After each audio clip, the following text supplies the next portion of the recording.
Henry dear, was her greeting. He had finished his breakfast and was beginning the Times. His sister-in-law was packing. Margaret knelt by him and took the paper from him, feeling that it was unusually heavy and thick. Then, putting her face where it had been, she looked up in his eyes. Henry dear, look at me. No, I won't have you shirking. Look at me. There. That's all. You're referring to last evening, he said huskily. I have released you from your engagement. I could find excuses, but I won't. No, I won't.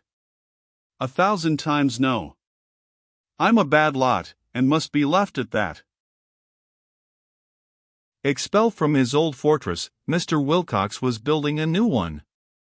He could no longer appear respectable to her, so he defended himself instead in a lurid past. It was not true repentance. Leave it where you will, boy. It's not going to trouble us. I know what I'm talking about, and it will make no difference. No difference, he inquired. No difference, when you find that I am not the fellow you thought?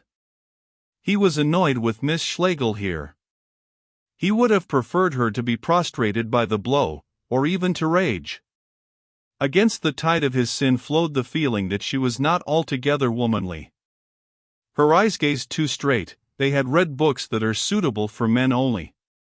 And though he had dreaded a scene, and though she had determined against one, there was a scene, all the same. It was somehow imperative. I am unworthy of you, he began. Had I been worthy, I should not have released you from your engagement. I know what I am talking about. I can't bear to talk of such things. We had better leave it. She kissed his hand.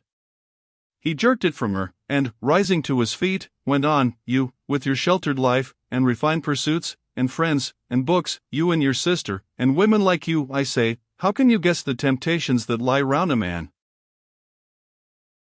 It is difficult for us, said Margaret, but if we are worth marrying, we do guess. Cut off from decent society and family ties, what do you suppose happens to thousands of young fellows overseas? Isolated. No one near. I know by bitter experience, and yet you say it makes no difference. Not to me. He laughed bitterly. Margaret went to the sideboard and helped herself to one of the breakfast dishes. Being the last down, she turned out the spirit lamp that kept them warm. She was tender, but grave. She knew that Henry was not so much confessing his soul as pointing out the gulf between the male soul and the female, and she did not desire to hear him on this point. Did Helen come? She asked. He shook his head. But that won't do at all, at all. We don't want her gossiping with Mrs. Bast. Good God! No, he exclaimed, suddenly natural. Then he caught himself up. Let them gossip, my game's up, though I thank you for your unselfishness, little as my thanks are worth. Didn't she send me a message or anything? I heard of none. Would you ring the bell, please? What to do? Why, to inquire. He swaggered up to it tragically, and sounded a peal. Margaret poured herself out some coffee. The butler came, and said that Miss Schlegel had slept at the George, so far as he had heard. Should he go round to the George? I'll go, thank you, said Margaret, and dismissed him. It is no good, said Henry. Those things leak out, you cannot stop a story once it is started. I have known cases of other men, I despised them once, I thought that I'm different, I shall never be tempted. Oh, Margaret, he came and sat down near her, improvising emotion. She could not bear to listen to him. We fellows all come to grief once in our time. Will you believe that? There are moments when the strongest man, let him who standeth, take heed lest he fall. That's true, isn't it? If you knew all, you would excuse me. I was far from good influences, far even from England. I was very, very lonely, and longed for a woman's voice. That's enough. I have told you too much already for you to forgive me now.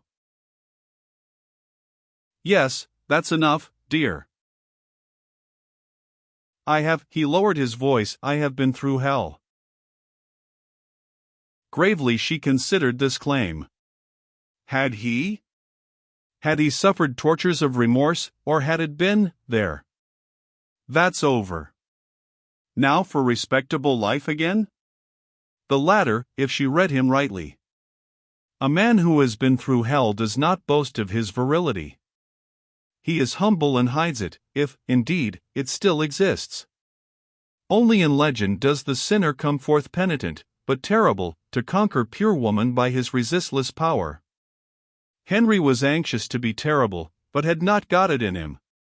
He was a good average Englishman, who had slipped. The really culpable point, his faithlessness to Mrs. Wilcox, never seemed to strike him. She longed to mention Mrs. Wilcox. And bit by bit the story was told her. It was a very simple story. 10 years ago was the time, a garrison town in Cyprus the place. Now and then he asked her whether she could possibly forgive him, and she answered, I have already forgiven you, Henry. She chose her words carefully, and so saved him from panic. She played the girl, until he could rebuild his fortress and hide his soul from the world.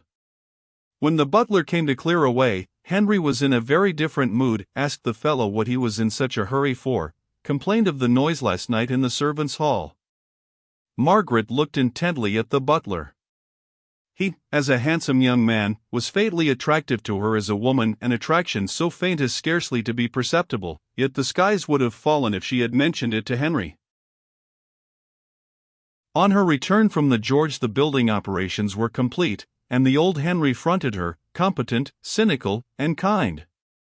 He had made a clean breast, had been forgiven, and the great thing now was to forget his failure, and to send it the way of other unsuccessful investments. Jackie rejoined Howard's End in Dude Street, and the Vermilion motor car, and the Argentine hard dollars, and all the things and people for whom he had never had much use and had less now. Their memory hampered him. He could scarcely attend to Margaret, who brought back disquieting news from the George. Helen and her clients had gone. Well, let them go, the man and his wife, I mean, for the more we see of your sister the better. But they have gone separately, Helen very early, the Basts just before I arrived. They have left no message. They have answered neither of my notes. I don't like to think what it all means. What did you say in the notes? I told you last night. Oh, yes. Dear, would you like one turn in the garden? Margaret took his arm. The beautiful weather soothed her. But the wheels of Evie's wedding were still at work, tossing the guests outwards as deftly as they had drawn them in, and she could not be with him long. It had been arranged that they should motor to Shrewsbury, whence he would go north, and she back to London with the Warringtons. For a fraction of time she was happy. Then her brain recommenced. I am afraid there has been gossiping of some kind at the George. Helen would not have left unless she had heard something. I mismanaged that. It is wretched. I ought to have parted her from that woman at once. Margaret, he exclaimed, loosing her arm impressively. Yes, Henry? I am far from a saint, in fact, the reverse, but you have taken me, for better or worse. Bygones must be bygones. You have promised to forgive me. Margaret, a promise is a promise. Never mention that woman again. Except for some practical reason, never. Practical. You practical. Yes, I'm practical, she murmured, stooping over the mowing machine and playing with the grass which trickled through her fingers like sand. He had silenced her, but her fears made him uneasy. Not for the first time, he was threatened with blackmail. He was rich and supposed to be moral. The Basts knew that he was not, and might find it profitable to hint as much. At all events, you mustn't worry, he said. This is a man's business. He thought intently. On no account mention it to anybody.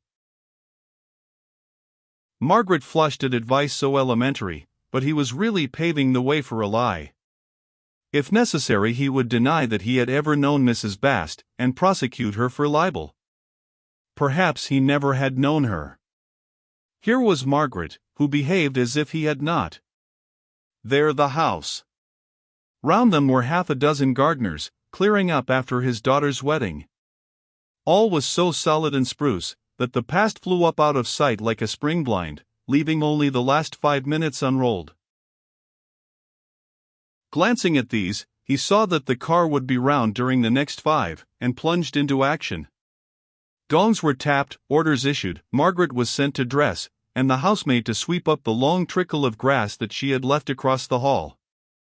As is man to the universe, so was the mind of Mr. Wilcox to the minds of some men, a concentrated light upon a tiny spot, a little 10 minutes moving self-contained through its appointed years. No pagan he, who lives for the now, and may be wiser than all philosophers. He lived for the 5 minutes that have passed, and the 5 to come. He had the business mind. How did he stand now, as his motor slipped out of Oniton and breasted the great round hills? Margaret had heard a certain rumor, but was all right. She had forgiven him, God bless her, and he felt the manlier for it. Charles and Evie had not heard it, and never must hear. No more must Paul. Over his children he felt great tenderness, which he did not try to track to a cause. Mrs. Wilcox was too far back in his life. He did not connect her with the sudden aching love that he felt for Evie. Poor little Evie. He trusted that Cahill would make her a decent husband. And Margaret? How did she stand? She had several minor worries. Clearly her sister had heard something. She dreaded meeting her in town. And she was anxious about Leonard, for whom they certainly were responsible. Nor ought Mrs. Bast to starve. But the main situation had not altered. She still loved Henry. His actions, not his disposition, had disappointed her, and she could bear that. And she loved her future home. Standing up in the car, just where she had leapt from it 2 days before, she gazed back with deep emotion upon Oniton. Besides the Grange and the Castle Keep, she could now pick out the church and the black and white gables of the George. There was the bridge, and the river nibbling its green peninsula. She could even see the bathing shed, but while she was looking for Charles's new springboard, the forehead of the hill rose and hid the whole scene. She never saw it again. Day and night the river flows down into England, day after day the sun retreats into the Welsh mountains, and the tower chimes, see the conquering hero. But the Wilcoxes have no part in the place, nor in any place. It is not their names that recur in the parish register. It is not their ghosts that sigh among the alders at evening. They have swept into the valley and swept out of it, leaving a little dust and a little money behind.